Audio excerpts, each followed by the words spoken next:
Hello, everyone. Welcome. Welcome to the Photography Show 2024, APAD's joyous return to the Park Avenue Armory. Thank you for joining us for this fabulous panel. My name is Lydia Malama Johnson. I'm the Executive Director of APAD, and I'm thrilled to once again be partnering with the MUUS Collection, with Michael and with Richard and with their entire crew who are our fabulous cultural partners for the second year in a row. We started this collaboration last year at Center 415 in our fantastic APAD Talk space. And we're thrilled to be continuing it this year with them as our presenting partner of our catalog, which I hope you'll pick up throughout the fair and actually features one of the fabulous Polaroids on our cover.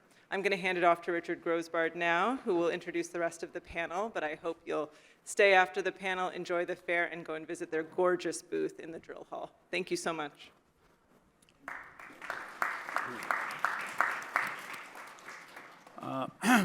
First of all, to everybody, thank you for coming. I would like to start with some acknowledgments. The first one has to go to Lydia Malama Johnson here and her team that has done an amazing job. And this is the second year we're working with her, and we're very proud to be the cultural partner, of APAD. The second one goes out to Michael Demar and his team for the beautiful cover he gave us on the great 12-page spread. So a lot of people have asked me a lot of questions. All the answers are in he asked the best questions. All the answers are back there. So please pick up a copy and you'll see that. The next I want to give a shout out, sitting in the front here, is Amanda Smith, our archivist, who this would not have happened, as she's done an amazing job. And directing our team, and I can't say enough how much I really need her help all the time. So, a lot of people ask me how this all happened, and it happened because this gentleman here sitting in the front row, Michael Sonnenfeld, he had a vision. He founded the MUUS Collection to honor and elevate the work of important, overlooked artists. The aim of the MUUS Collection for Michael was to address social issues through art, emphasizing cultural and social engagement. Now, my role began in 2020. Wow, I can't believe that. And Michael asked me to join as his advisor and partner, which I accepted the challenge, because it was a challenge, as for you, of course, to work with me, of course. And then, then I became the consulting director of the Turberville Archive, because in 2020, I met, had the task of looking for great American archives. And I sent out a word to all the gallerists that I knew, which is only probably 100. But one came up with an amazing archive, and that was Deborah Bell, who's a very close friend of mine. And that was February of 2020. In September, when we had the archive in the house, I knew Nathalie now for a number of years. And I told her, I have this great archive, and I have this idea called to do these photo collages, but it was called Passport. It was a novella that she had done. And I said, would you come over? She goes, I'll be there tomorrow, literally. It was like she came immediately over. She was enthusiastic. She knew Deborah's work, and that was fantastic. So going forward, November 2020, if you can imagine, in 4 months, we did Passport at Paris Photo, where Nathalie curated this under an amazing short timeline, and it was we had people come from all over Europe to honor Deborah and her work, and just to tell us their story, how much they love her and everything, and that was a great moment for all of us. Skipping to 2023, in between, all of a sudden, Nathalie became the director of Photo Elysée, which, if you don't know, is the largest museum right now, photo museum, in Europe. And the first show she did, the inaugural show, was Deborah Turbeville, the photo collage. And we were very honored that she picked this work from our archives. So now we're in 2023. We've had this amazing show, and now it's in MUUS Marseille in Amsterdam. For you who don't know, it's my favorite photography museum as far as exhibition space. There are 2 Vermeer-style houses that were done in the 1600s. fantastic. We have a beautiful video, I think, on our website that will be put up, and you'll be able to see it. And I have to do a shout out. This is, by the way, this is Hughes Marseille from my friend Nanda, who took over the show. So that's their logo. And from there, we also did photo collage, which Nathalie does fantastic, but called photo collage. So we are now in 2024, and the Image Center independently in Toronto also did an exhibition of Deborah Turbeville. So for an artist that was unknown literally 4 years ago, Michael, myself, Amanda, and our team, with the help of Nathalie, have brought the attention of Deborah's work to new audiences. So with that, I'd just like now to introduce the panelists. First, sitting to my left, Joel Smith, who is the Richard Benchel Curator at the Department Head of Photography at the Morgan Library. I've had the honor to be on his photography committee for a number of years right now. I will never forget the first time I saw Joel speak was 11 years ago, right before he took his job at the Morgan Library. He sat with Jeff Rosenheim at the 92nd Street Y, and I was very impressed. A whole new way of looking at photography. You know, if you have the opportunity right now, I really strongly recommend to see his show called Seen Together. It's the acquisitions in the photography collection that has taken over the last 10 years. He's also, but Joel is also known for curating exhibitions like The Illusions of the Photographer, Dwayne Michaels at the Morgan, The Extended Moment, and many, many more, and many books, many books. I'd like to go to Nathalie now. So Nathalie Herschdorfer, as I've told you, is the director of Photo Elysée in Lausanne, Switzerland. It took me a long time to pronounce that correctly. She was the former director at the Museum of Fine Arts in Les Loges. She curated exhibitions featuring Henri Cartier-Bresson and Andy Warhol. She's an author of influential books, and the one that we'll do a little slide later, you'll see is photo collage. If you like Deborah's work, what you see at our booth, I strongly recommend you pick it up. And then I have the honor of working with this gentleman also as an advisor, William Ewing, who of the Toady Circle, that has put an amazing, I would say, like a sort of a Davos of photography every year for 1 week, bringing in the most influential, the most important photographers, curators, scholars, and such. And we do this wonderful event every first week of June. So Bill is the former director at the Museum of, he was the, Bill, first of all, just to put this in context, because I don't even know where to start with Bill, but Bill has been doing this for quite a while, we won't say how many years, but what is reason that he's here is because right now he has a show that's been touring for, I don't know how many years, the Polaroid Project? 10 years. 10 years. Almost 10 years. 10 years, and I remember I took my wife Ronnie, who's sitting here up here in the front. We went to Montreal to see this exhibition. It was one of the most powerful exhibitions I saw because what he did was very unusual, is that he brought all the artists that have used the Polaroid, from Andy Warhol to Lucas Samaras to Chuck Close. There's 100 great artists in this book. If you have the opportunity to go to the exhibition or to pick up the book, I would strongly recommend it, and you'll see that in the slideshow as well. So going forward, you know, these three curators bring extensive knowledge and insight, promising to enrich our understanding today of Deborah Turbeville's contribution to photography. So with further ado, I'm going to go to Joel, because Joel is our curator for this show. And I guess I will ask you, the first question is, tell us how you came about to choosing the Polaroids that you did, and what was your idea, and if you could just give us a start. Well, I have to admit, I up here feel like the designated innocent eye. I come to this not really knowing about Deborah Turbeville, except as a viewer, as somebody who's encountered her work through the years, and as someone who's got a certain affinity for work that's about some of the same things. The first book I did was on Edward Steichen's earliest work. which to me was it was an important revelation to understand that the beginning of modernism, of modernity in photography, is what looks like a step backwards from the present time. It looks like a step back into past modes and almost a desire to step away from the modern condition.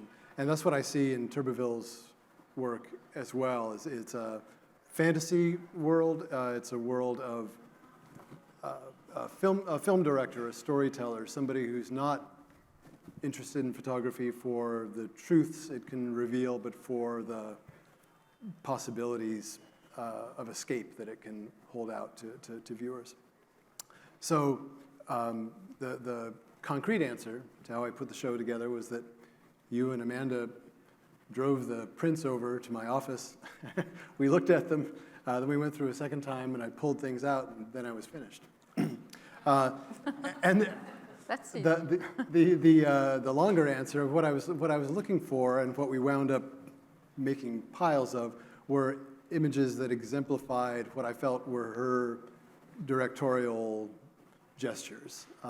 There were works that consciously involved manipulation, such as the taping together of parts of pictures, or creating a wider, sort of widescreen space out of a couple of narrower ones. There was decay and damage as motifs in the images, sort of embracing the fragility of the Polaroid specifically. There were images that were simply about the models or about the locales, as though one were scouting locations or trying to develop the cast for a story. There were conscious efforts to produce a formal image. I think that the two of those there are good examples of it. Scenes that just visually stand up on their own as compositions. Seemed like there was something else as well. The whole point of these divisions was not to survive to the final cut, but just to make sure that we were covering the bases. And then when it came to making the sequence, I printed out the images you provided of these things and really scattered them on the floor to make sure that I wasn't thinking about any of the ideas that came before. And trying to make something that felt like a story. I had started not having any idea what that story was about, but I think if you go through the sequence from the beginning to the end, it's about a place becoming populated and then breaks occurring among the individuals that are in the space. That's about as precise as the narrative gets.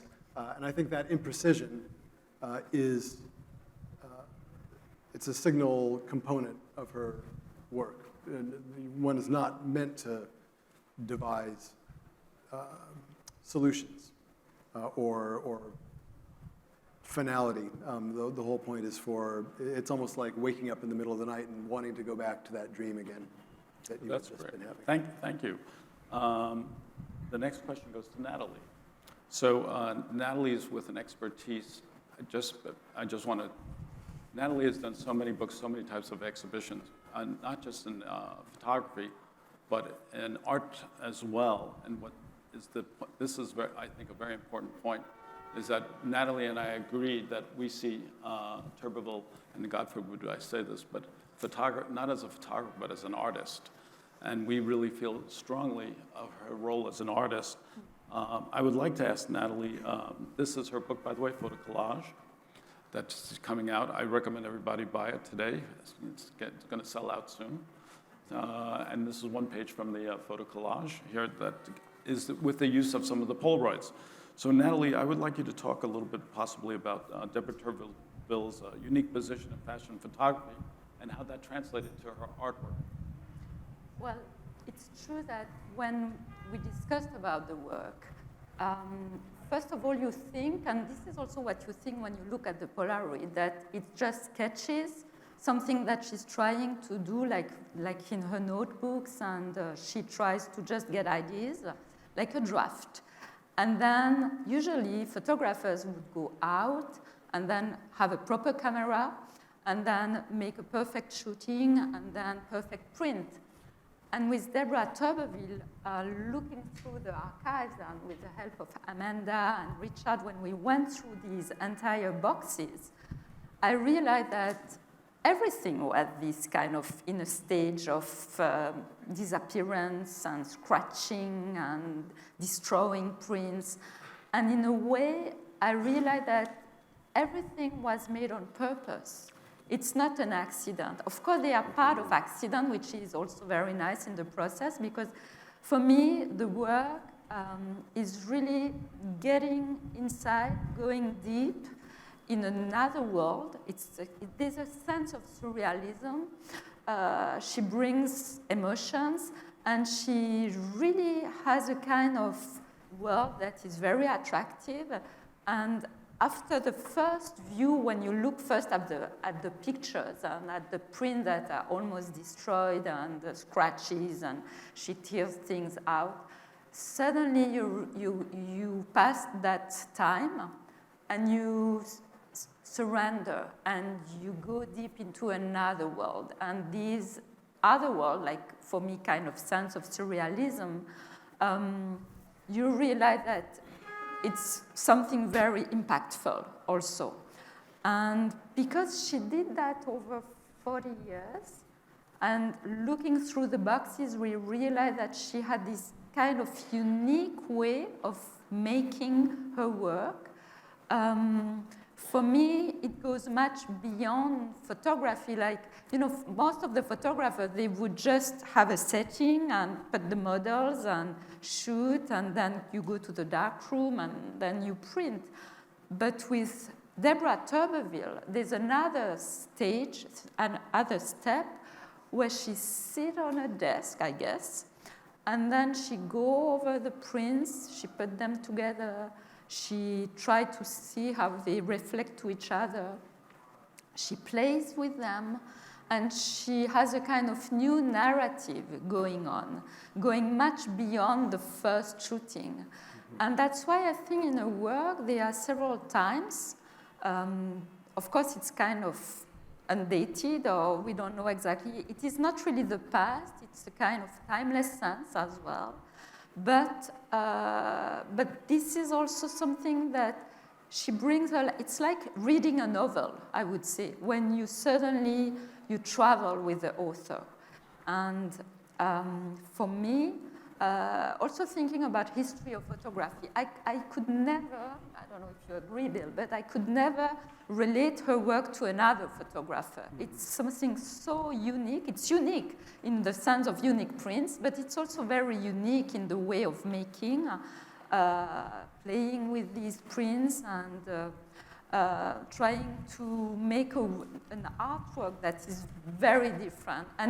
And when you think about history of fashion photography, because she is a fashion photographer, she works in fashion, she works on commission, she made a living being a fashion photographer. In a way, this is for me completely anti-fashion as well. Fashion is about today. Fashion is about selling beautiful clothes and fashion that you are supposed to want to buy. It's an industry. And when I look at Deborah Turbeville's work, it's completely different. And that's why, for me, it goes beyond photography. She really is an artist in that sense. And the fact that over 40 years, she constantly went back to this process of making, adapting it, but it's really something amazing. And when we discovered that she started in the 70s, right from the beginning, and she had this idea in mind right away, I think also it's very strong. So I always like to go to the early work of photographers and to see how they plant seeds and then the work develops. And I could see with her that from the beginning, she made something very, very different, very unique. So, I don't know if you can do something about the window, but that'd be great.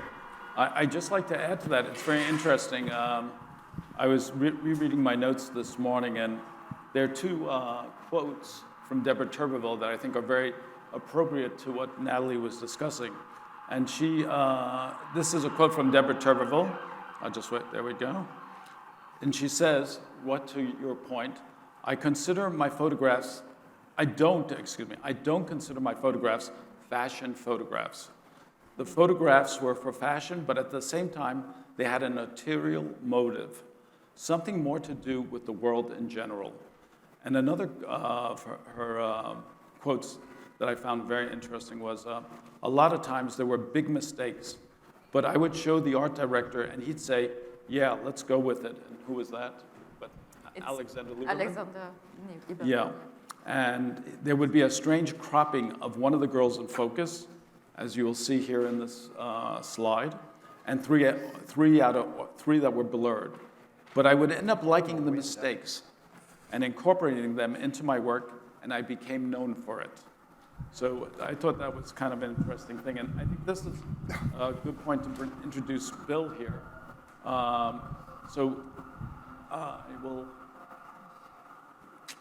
This is Bill's book called The Polaroid Project. If you really get an opportunity to see this exhibition, it's amazing. I don't know, how many photographs were in this exhibition? What makes it unique is that subtitle, At the Intersection of Art and Technology, because half of the exhibition, about 250 works, are original Polaroids. There are about 200 objects because MIT Museum inherited the Polaroid technical collection. So rollers, cameras, films, and all the stages in between. And I don't know if, I imagine quite a number of you know about Polaroid. Half of American households in the 1960s had Polaroid cameras, one half. So you've all had some kind of exposure, and I notice young people today are still super keen, my own children, super keen to have this material connection. But what was the question? So, oh yes, intersection of art and technology. Not exactly, but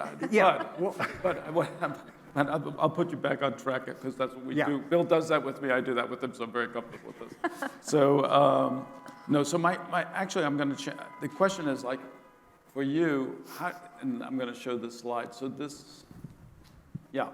So Bill, you remember this slide? Well, okay. She's in the show, and to understand why she's in the show, partly it's because I'm a fanatic for the history of fashion photography. My interests tend to be the first 50 years, so 1900 through to Penn and Avedon, not so much afterwards. But certainly I'm aware of the major movements and people who've come recently, at least up to the end of the 20th century. Then I really lose interest. But Deborah Turbeville was, I remember very distinctly when I lived in New York. I was a curator at ICP for 10 years. She was very part of the zeitgeist, the fashion zeitgeist. People talked about her. She was sensational.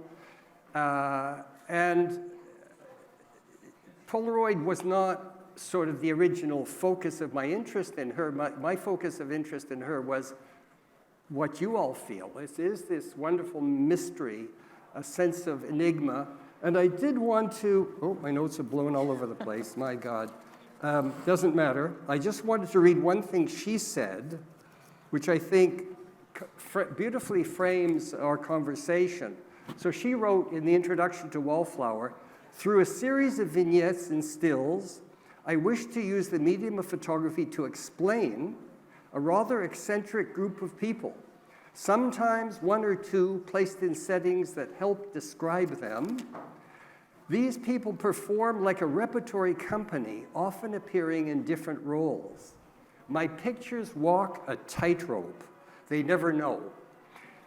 And you think, wait a minute, they never know, the pictures never know, I never know. And I think that ambiguity is purposeful. My pictures never know.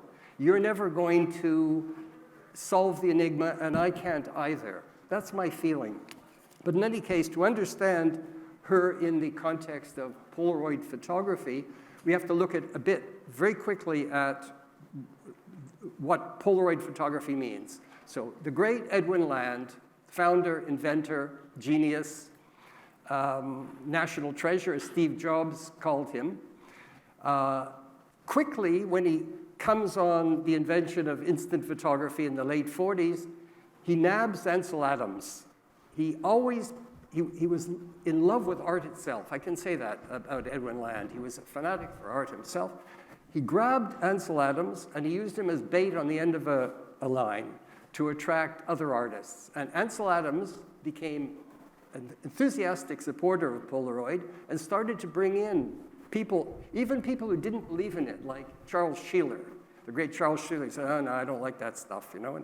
And then he tried it, and he said, my God, these pictures are extraordinary. And Edwin Land encouraged the company to buy beautiful black and white prints by Dorothea Lange, Imogen Cunningham, Ansel Adams, of course, Elliot Porter, color, and so on, just as a gold standard, so that the Polaroid executives and engineers would see what the goal was, what they should aim for. And then that segued into, why don't we give cameras and film to photographers? And I think of the McLuhan phrase, artists are the antenna of the race, of the human race. Not all of them, but enough of them. And Land understood this. Let's see what they come up with. And of course, we know if you jump to people like Lucas Samaras, they subverted the medium. They destroyed the chemistry. They upset the engineers, actually, quite a bit. But they came up with new ideas which fed into refinements on film and camera technologies. And she was part of the collection that they acquired. So the deal was, we give you the free material, you give us work in return. And the collection grew really fast in the 60s and 70s. It came to abrupt end in 89, but that's another story. For 20 years, it grew and grew and grew. Part of it hived off to Europe. In my museum, and now Nathalie's museum, we housed the European part of the Polaroid collection, 16,000 images in total, of which Deborah Turbeville was part. I don't know the exact sequence of how she was given the material or whether she simply bought it. It's possible, but she was collected by the collection, and she's still in there. She used two kinds of film. She used a black and white. It's called 666, I think it is, 663, and then she used Polacolor film, which was 668. My feeling is she would never have adapted the SX70, which came in 1972 and seduced many, many photographers. I had an SX70, was blown away with here. Because the SX70, as you know, had deeply saturated colors, and I think she would have found that to be an enigma. But what's important about why I mentioned Polaroid, this Polaroid collection, is because the company did something else that was brilliant. They showed it. They had their own gallery in Cambridge. They had regular shows, Clarence Kennedy Gallery. They showed exhibitions all over the world. I think something like 50 important exhibitions over 20 years. They hired a wonderful curator, Barbara Hitchcock, whose name is on the list, the front of our book. And she was the one who developed the collection right until the very, very end. Why is this important? Because these artists saw each other's work. It didn't go into a collection and got buried and then emerged in museum exhibitions 25, 30 years later. It was like this. And so they were going, the artists were going to these shows, big show in Venice, for example, in 1979. They were going to these shows and they were going, oh yeah, okay, geez, why didn't I think of that? And they go away. So I think, yes, she has, I agree with Nathalie, and there's no other person like her in the field of photography. I would like to, however, disagree in the sense and take a point that Joel made about film. You mentioned like film direction. Because for me, I do see a relationship to Alain Resnais, the great French She mentioned. She does. She Okay. actually, That's her. Yeah. Okay. So one of the most famous quotes of Deborah Turbeville is, she says, "I don't make photographs, I make mini films." Okay. And And Fellini is the other one. Well, very, it's- very close in so terms of the in distortions. her diaries, Yeah. she has a list of 25 influences, and the ones that you just mentioned are on that list, All right. as well as Tarkovsky and Antonioni. I'm sorry. Antonioni. Yes, Antonioni, Fellini, Bresson. The Red Bresson. Desert. and she loves silent films. Believe it or not, silent films were one of her biggest influences, and also the famous The Cabinet of Dr. Caligari, all the German expressionist movies of the 20s and 30s and such. So she had a friend named Federico, who's still alive. His name is Federico Suro. They would start watching movies at 10 o'clock at night, and they would watch movie after movie till 6 o'clock in the morning. And she just devoured movies. So the truth of, I've read now all the diaries, and what was very interesting, she really didn't want to be a photographer. She wanted to be a movie director. And this was her way of, showing her desires of creating scenes. I'd like to read a quote just that sort of addresses this. She goes, this I began to develop in a pattern I would follow my whole life, a sort of work in progress, even at times for my fashion assignments, inventing scenarios and casting them like open-ended stories that led you on, but yet they were incomplete, a bit like silent films. Mm-hmm. So I find that, a very important aspect of what she was interested in. I think that's a good segue now to talk a little bit. I'd like Joel maybe to touch on this one, of her, like, when we look at these pictures, what do you feel is the psychological and emotional depth of these pictures? The reference to silent film I like because it's not just for the inherent characteristics of silent film, that they're black and white, that you need to wait to find out what the dialogue is for the intertitles and so forth, but her historical relationship to it. That is to say, I grew up in the 1970s seeing silent films, seeing historical films in revival houses and so forth. And one characteristic of them was that they were often broken. Or you would have a jump, or you would miss some component that somebody had taken out because they liked that strip of film, and so it would never appear on the tour of that print of the film again. So you're dealing with a medium that has been around in the world for a while and has lost some of its parts and has taken on qualities that were not there for the original viewers, let alone the makers of the film. And circumstances such as the different speeds at which early films were meant to be projected was not always practiced by later automatic projectors. So you wind up with a jerkiness or an unnatural quality. It becomes stylized like kabuki or something that you can't quite put your finger on. And that seems, if I had to venture a guess what the appeal of that idiom is to her, I think it has partly to do with that. It's a work that exists in history. And her work very often feels like it's an attempt to work her way and work the viewer's way back into an historical time that's not really retrievable. I think that's a big part of the psychological appeal of the thing. The uncompletability of the scenes and the sense that they're drawn from some lost world. I'm curious, Nathalie, because you did this book, Photo Collage, and you're familiar with a larger body of the work. What is your thoughts? Well, my interest in her work was also about the way she would represent these women, and we have a good example here. There's a kind of sense of threaten people. There's a kind of sense of danger. There's a sense of solitude in her work.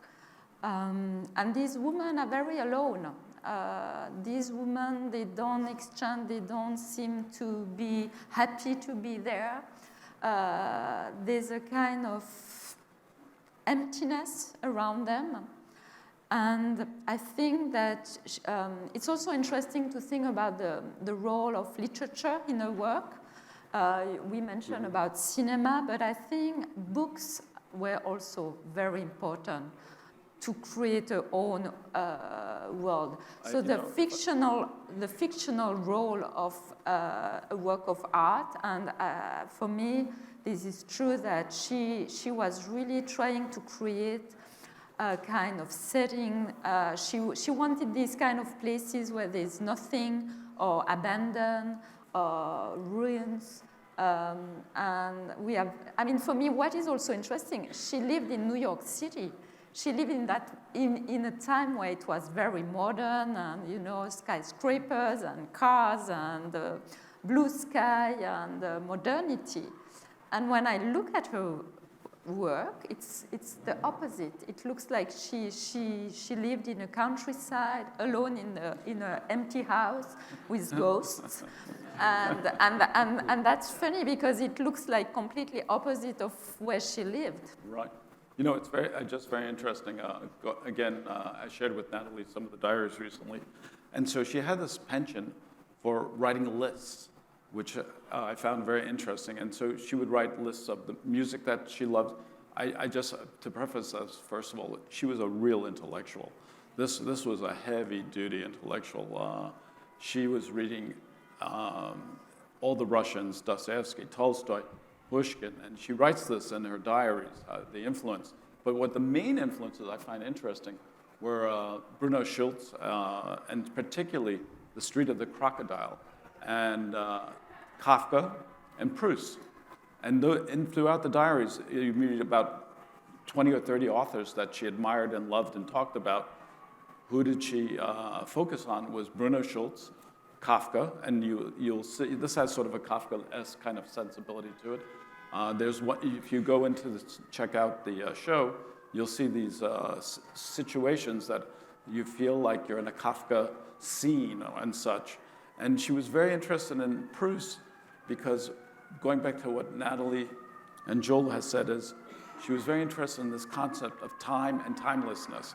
So I had a colleague from my previous career come today to say, take a look at the show, and her 16-year-old daughter came over to me. She goes, "What time is this? When were these pictures taken?"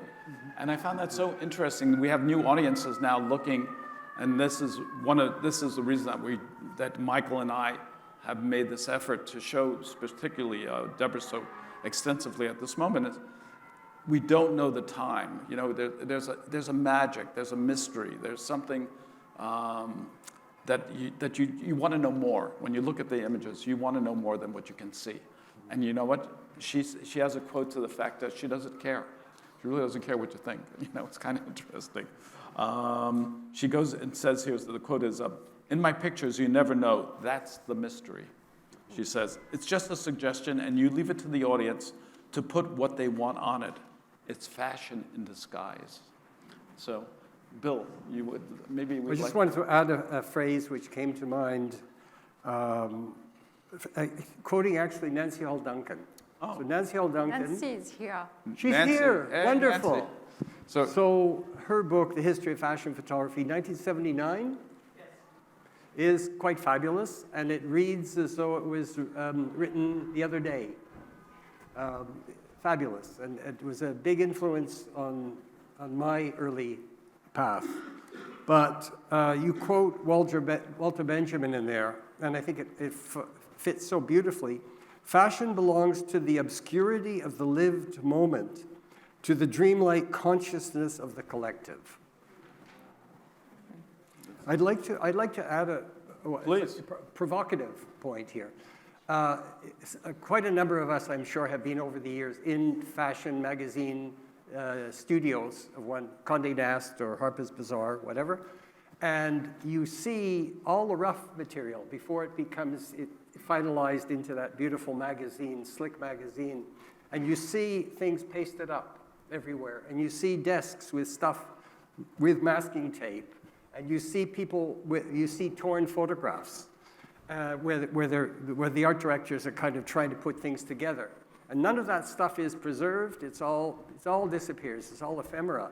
But I think she, being an editor at Harper's Bazaar and Mademoiselle and elsewhere, right? She was swimming in that stuff. And she just one day realized, hey, I like that masking tape. It's not just a nothing. That's actually material addition to my imagery. And which is the bane of our archivists here. Amanda Smith will tell you. She's a challenge every day when she picks up one of these photographs.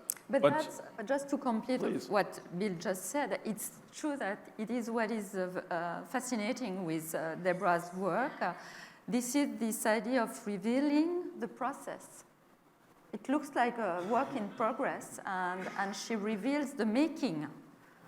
But in a way, this is the result. Mm-hmm.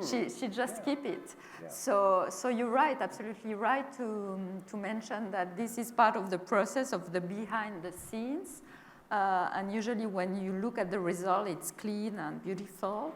But so she reveals the making, she reveals the process, and the process is the result as well for me. I just wanted to point out, so we see this as a good example, which we showed before. It's interesting how she puts this line right next to the figure. It makes it very sculptural and at the same time very abstract. And our eye is like looking at this a huge negative space to the left. And for me, this is magic, I have to say. It's like, this is why I keep on referring to her as an artist. This is not what Helmut Newton, Guy Bourdin, all the other fashion photographers who are doing that didn't experiment. So just recently, Nathalie, Amanda, and myself were in Toronto, where Michael sponsored a seminar on the processes of Deborah Turbeville. So when I think of the processes of, let's say, of Avedon, who was her mentor, or Penn, and the other photographers, you might see 2-3 processes, at least to my knowledge. But we found 30 different processes that she had worked on. She experimented in so many different aspects of photography, which really separates her from other photographers in the sense that, she was always experimenting. And I think that's what makes her so interesting and differs her from her male counterparts at the time. Yes. So anyway. Can I add one thing there, Richard? Excuse me. So Nancy, again, makes a nice point. She says her work was based upon or flowed from Guy Bourdin, or Guy Bourdin was a necessary step to arrive at Deborah Turbeville. Okay. With his shift away from the static concept to the narrative. Oh. Am I quoting you correctly? So I think we're coming close to the possibility maybe people would like to ask some questions, but I just would like to finish with this, is where we are today with Deborah Turbeville. And I was thinking, we are starting to compile people that were influenced by Deborah Turbeville. And I don't know if anybody's had the opportunity to see the Francesca Woodman show at Gagosian. I recommend it strongly. It's a beautiful, beautiful show. And Francesca Woodman wanted to work for Deborah Turbeville. And we are going, just so serendipitous. I'm going on Tuesday with Lucretia DiMartino, who's our partner in creating partnerships for MUUS. And they have at the Woodman Foundation, which I'm very excited to see on Tuesday, is the maquette that Francesca Woodman made to show to Deborah Turbeville to hope to get a job with her. And what I find interesting is, this is what I want to open this up to now, before we do questions and answers. Who do you think is where do we see her influence today? Where is that influence being shown? I know Joy Gregory, a London photographer, chose in a book Deborah Turbeville photographed to say this was her influence. as a photographer. So I'm just kind of curious, where do you see the relationship of where Deborah's work is seen today by young audiences, and how do we view that? It's true that when I was working on the project, I told to several contemporary artists about her, and they said, "Oh, but I love Deborah's work." And people, you know, who are now in their 30s, 40s. So my feeling is that, you know, because it's unique, because she works so much on the prints, and this is something that we see a lot now in the contemporary practices, that trying to go away a little bit from these beautiful prints, but prints that you can reproduce again and again, and to go in contemporary photography more in this uniqueness. And in that sense, I think the work is very inspiring. The fact that it's also fictional, this is something that you see a lot in contemporary photography, and younger photographers, they wouldn't necessarily go in the street and do documentary photography, but, you know, making a fictional world and playing roles and trying to write something more like a fiction. This is also something very contemporary. And it's true that trying to get a sense of time and trying to erase or to change the surface of the prints and really to work on the prints, this is also something that I've seen in different works by contemporary photographers. Joel? Well, to get away for a moment from the particulars of her aesthetic, I think a thing that's evoked by the work both on the walls and in the cases here and the images that we're seeing now, and that I see throughout her work, is a narrative that's not the narrative that's occurring inside the picture, but giving the sense of a history and a life in the world to the object of the photograph itself. That is to say, we've talked about her as a sort of novelist or filmmaker. What is that novel or that film about? Part of what it's about is evoking the consciousness of the maker of the thing. That this is sort of natural in somebody like René, the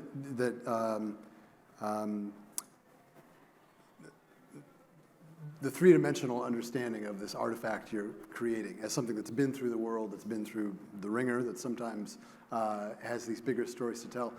It reminds me of Wolfgang Tillmann's show in MoMA.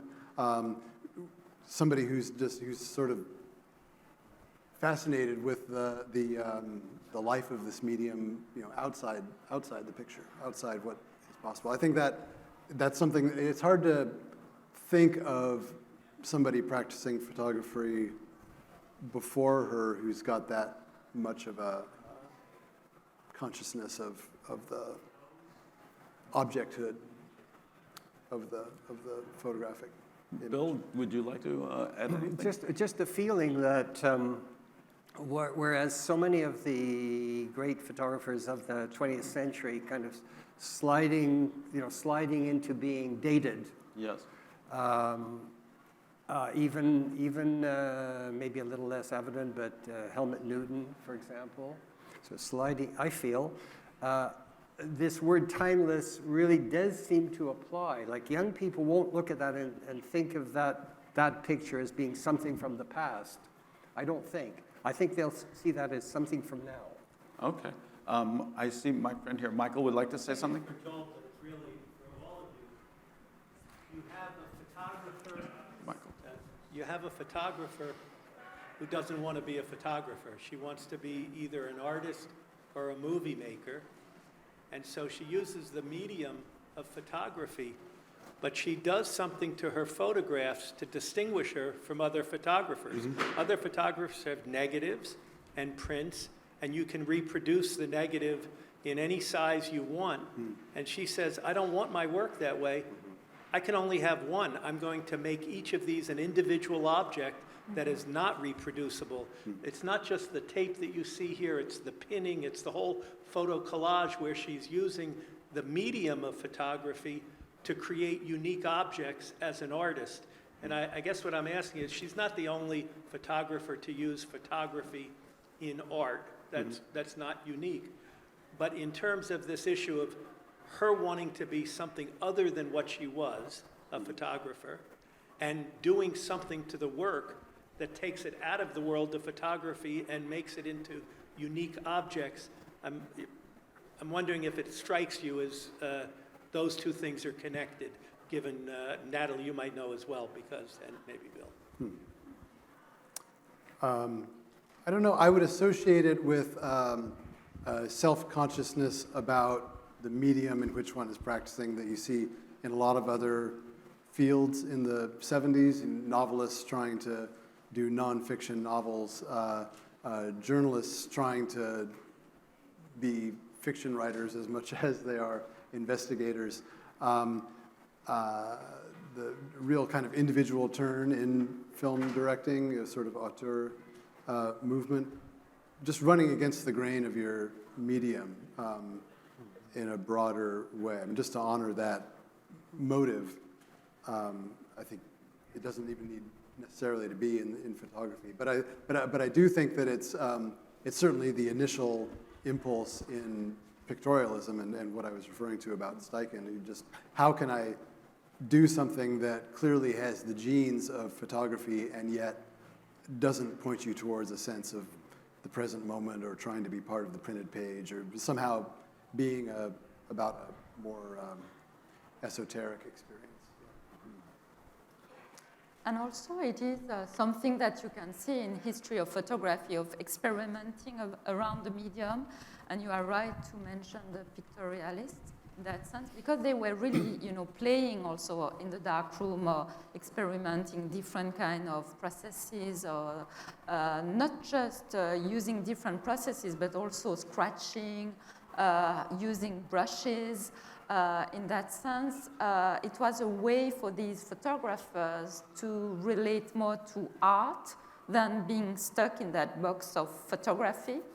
And in a way, in history of photography, you have many different people who started to really experiment around the medium and trying to do something else with photography. So in that sense, I think, also, I'm completely convinced that Deborah is an artist, she cannot just be limited to being a photographer, but her work is really about photography as well, and playing with the medium and experimenting the medium. And in that sense, she belongs to also a tradition in photography and of course, we can discuss about Edward Steichen in 1900, but he was really, experimenting and trying to show also that he was an artist, not just a photographer, and using also brushes. So in that sense, there's a lineage there. So it sort of completes the circle. I think we have time for one question or two questions, maybe at best. I have the mic. Stephen's got the mic. Go ahead. Thank you, dear panelists. You did a wonderful job of talking about Deborah Turbeville's art and how it was made and some of the influences and the making, the materiality of it. I'm wondering if you could situate all that for a minute in the magazine work. Like, what magazines did she work for? How many stories were published? Why was she hired? I mean, did designers like her work? Did the editors propose one project after another project? I mean, what's some of the background of how she was making, and getting the work out? And why was this kind of imagery, interesting in the magazine world in the period when it came out, which I guess is the 70s and 80s, right? I'm not even sure. I think Nathalie is the most versed in this in this subject. She was absolutely a fashion photographer, and she worked her entire career for fashion magazine. So what is interesting is that for me, because she was doing this kind of photography that is completely different from Guy Bourdin and Helmut Newton, that were really like top guys at that time, or Irving Penn or Avedon, and we have something completely different. But the fact that when she worked like for Vogue, Alexander Lieberman really pushed her also in her direction. He was really encouraging her to follow her own path. And also when she started to learn about photography, and she was already a fashion editor, so she was in this magazine world. And when she took this workshop with Avedon, he encouraged her to follow her own path and not to copy other photographers. And I think Deborah Turbeville, she was encouraged by most of artistic directors or editors-in-chief to have her own work made. And because she had these people around her, she was able to publish. So Vogue Italia, Franca Suzzani at Vogue Italia was really championed her. She published her work again and again at a time where she was not so much published in the US. She was really published a lot in Europe and in Vogue Italia specifically. And when you look at the pages in Vogue Italia, this is exactly this kind of montage and scratching the surface of the prints, and you see the pins, and you have this feeling in the magazine page. So, of course, they had other photographers in the same issue. They could have beautiful images by other photographers. So she really brought something else. And I think that Lieberman was very crucial in the sense to giving her the opportunity to really follow her path and really not to compromise or try to do what others would do. We're coming to the end of the talk. I first would like to thank these three curators for coming together and doing a really wonderful job. I would like for all of you who have come to see our exhibit. It's very, if you're hungry, there's food right across the hall. But we're all the way in the back. I would like you to come by and maybe take a second look after this talk. I think I've learned of many things that I did not know. I would also like to say, you're in New York right now. Come see Joel's show, Seen Together, Acquisitions in the Photography at the Morgan Library. It is a gorgeous show. If you happen to be in Europe, please come to MUUS Marseille and see the show that Nathalie put together, which is extraordinary. And it will be in London in October. And it will be London, October, thank you, at the Photo Gallery, is that correct? Photographers Gallery. Photographic Gallery. And also, Nathalie right now has a very, very important exhibition on Man Ray in Lausanne, so that's something that we would love you to see. And if you have an opportunity, Bill has so many shows out right now, but one of my favorites is, of course, the Polaroid Project, but Civilization, which was an amazing project that is traveling all around the world still. So please come and take a look at, if you are in one of these cities that they're showing. And come take a look at a photo collage, which is Nathalie's masterpiece, I think. So anyway, thank you everybody for coming. It was terrific.